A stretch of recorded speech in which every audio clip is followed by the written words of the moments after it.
cannot walk down the street without being bombarded. You stand in an elevator looking at advertising in the corner of the elevator car, and you go to play golf and you go to pick the ball up out of the cup and there's an ad in the bottom of it, and you look up at the sky and there's skywriting, and you look at a bus passing and there's advertising, and you walk in Times Square and you go, is this Las Vegas on the Hudson? Am I trapped inside a pinball machine? Welcome to the new American metropolis. Somewhere beneath all these ads is the city I grew up in. But over the last 20 years, it's grown a second skin, a twinkling membrane of commercial messages. Advertisers have become prospectors for new space in an ever more crowded landscape. Even a subway tunnel becomes the backdrop for an American Express promotion. But advertisers have a big problem. The more messages they create, the more they have to create to reach us. It's led to a vicious circle of clutter. They're the ones who make clutter. They are therefore also the ones who are always trying desperately to break through the clutter. That's the line you always hear in ad agencies. We can break through the clutter with this. Well, every effort to break through the clutter is just more clutter. I have a quote in my book from an advertising executive who says consumers are like roaches. You spray them, and after a while it doesn't work anymore. We develop immunities. So what's an advertiser supposed to do? Stop advertising?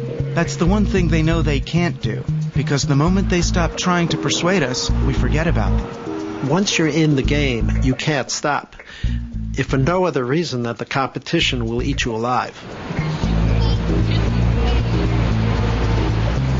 What advertising has always wanted to do is not simply to suffuse the atmosphere, but to become the atmosphere. It wants us not to be able to find a way outside of the world that it creates for us. So this is the way our world fills up with advertising. For years I've been studying and writing about what I call the persuasion industry. I've even worked in it. But I still can't say for sure where all this is headed. Where will the advertising arms race lead? To a world made of marketing? And what would that mean for us?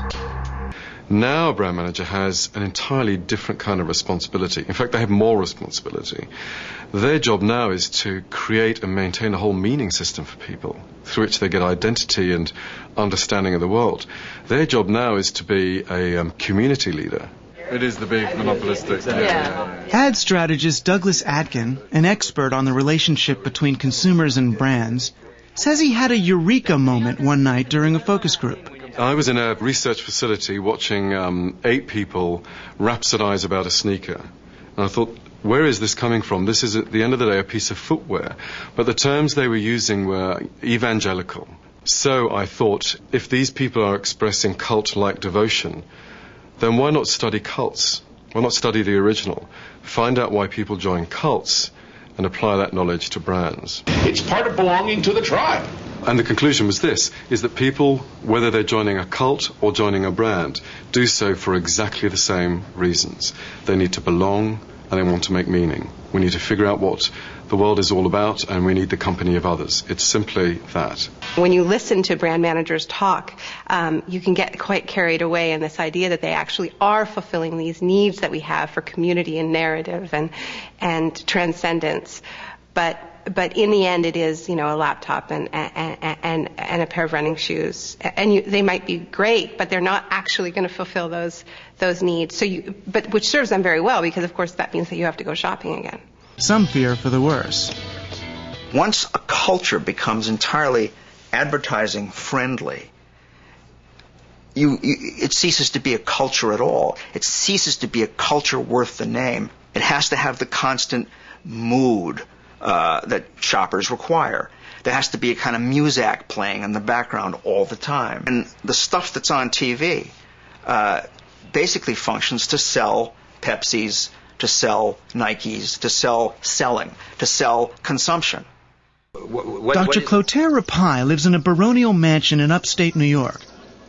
price-quality relationship. Fortune 500 companies and their advertising agencies flock there and listen with rapt attention to his insights on the irrational mind of the American shopper. And we have to understand for each product what is the dynamic behind that. What is it that people are really buying there? We still have people that buy things that they don't really need. Sometimes a product is not expensive enough.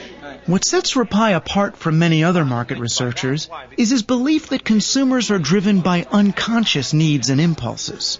My experience is that most of the time, people have no idea why they're doing what they're doing. They have no idea. So they're going to try to make up something that makes sense. Why do you need a Hummer to go shopping? Well, in case I need to go off-road. Well, you live in Manhattan. Well, you need a four-wheel drive in Manhattan. Well, sometimes I go out and you don't need to be a rocket scientist to understand that this is disconnected. This has nothing to do with what the real reason is for people to do what they do. Rapai began his career as a psychiatrist in Europe studying autism. My training with autistic children is that I had to understand what these kids were trying to tell me with no words because they don't speak. Wow. So then that's part of my training. How can I decode this kind of behavior, which is not a word?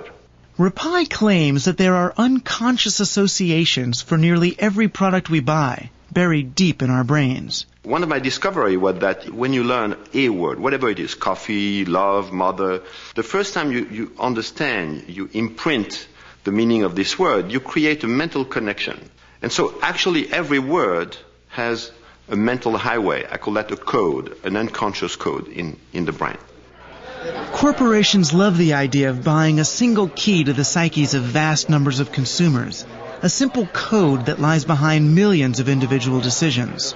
I don't believe what people say. I want to understand why they do what they do.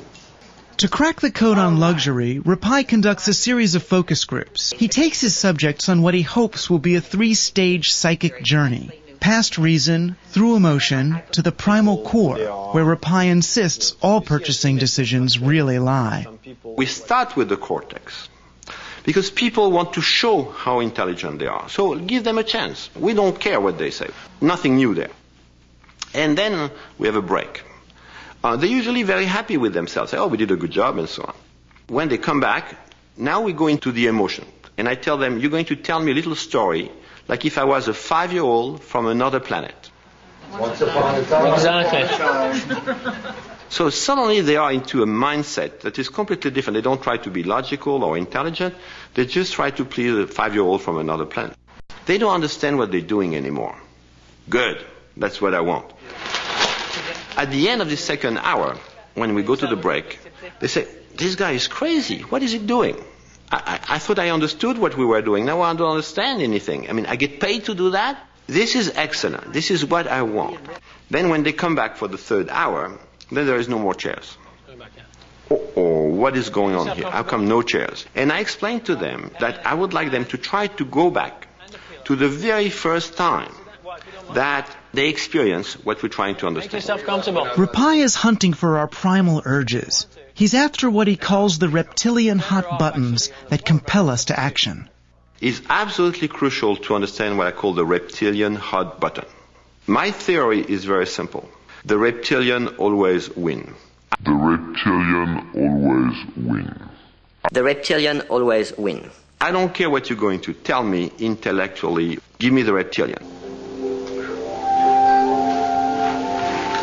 I want you to be in a mindset a little bit like the one you have when you wake up in the morning.